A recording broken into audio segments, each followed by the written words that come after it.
इंद्र से राजा बलि ने उनका स्वर्ग छीन लिया, और जब इंद्र से उनका स्वर्ग छीन लिया तो वामन बनकर मेरे प्रभु नारायण गए स्वर्ग को वापस लाने के लिए, इंद्र को सत्ता दिलाने के लिए, इंद्र को गद्दी दिलाने के लिए। मेरे प्रभु वापस गए, वामन बने, वामन बनकर गए और राजा से कहा भिक्षाम दे ही भिक्षाम दे। याद रखिए जितने भी गृहस्थी यहां पर बैठे हैं उन सब से एक निवेदन है, गृहस्थी कौन श्रेष्ठ है? जिसके द्वार से कभी कोई भिक्षुक निराश न जाए। अगर कोई तुम्हारे द्वार से खाली हाथ चला गया तो तुम सच्चे गृहस्थी नहीं हो। मैं ये नहीं कहता 2-4 करोड़ दे दो, 2-4 लाख दे दो, 2-4 हजार दे दो।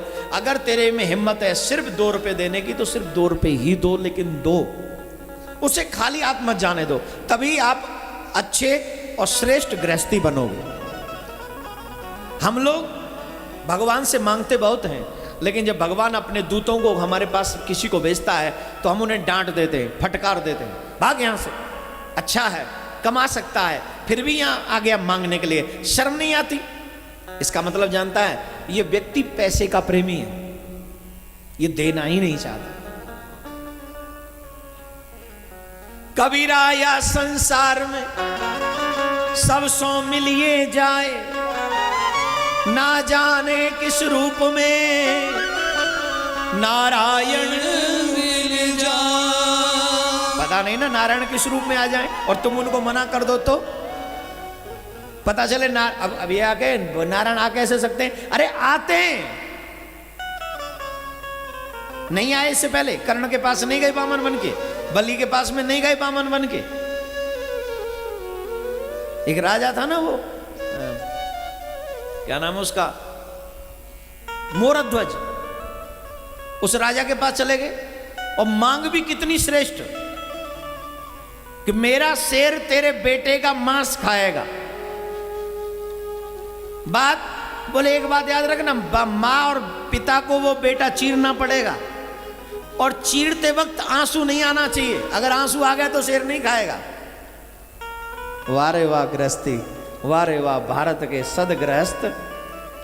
गृहस्थी निराश होकर न लौट जाए, इसलिए अपने बेटे पर आरा चला दिया और बेटा कह रहा है मेरा भाग्य कि मैं ऐसे माँ बाप की औलाद बना जो गृहस्थ धर्म को इतना श्रेष्ठ, मैं सौभाग्यशाली हूं कि मैं ऐसे बाप की औलाद हूं। और आजकल के गृहस्थी, कोई द्वार पर बैल बजाता रहता, एक रोटी चाहिए, एक रोटी, लेकिन हमारे घर में एक रोटी एक्स्ट्रा नहीं बनती है।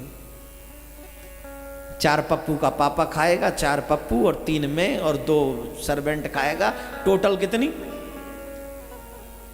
12-13 रोटी बनती हैं। 14 में कोई आ जाए तो 14 रोटी नहीं है यहाँ, है ना? ये गृहस्थी का धर्म नहीं।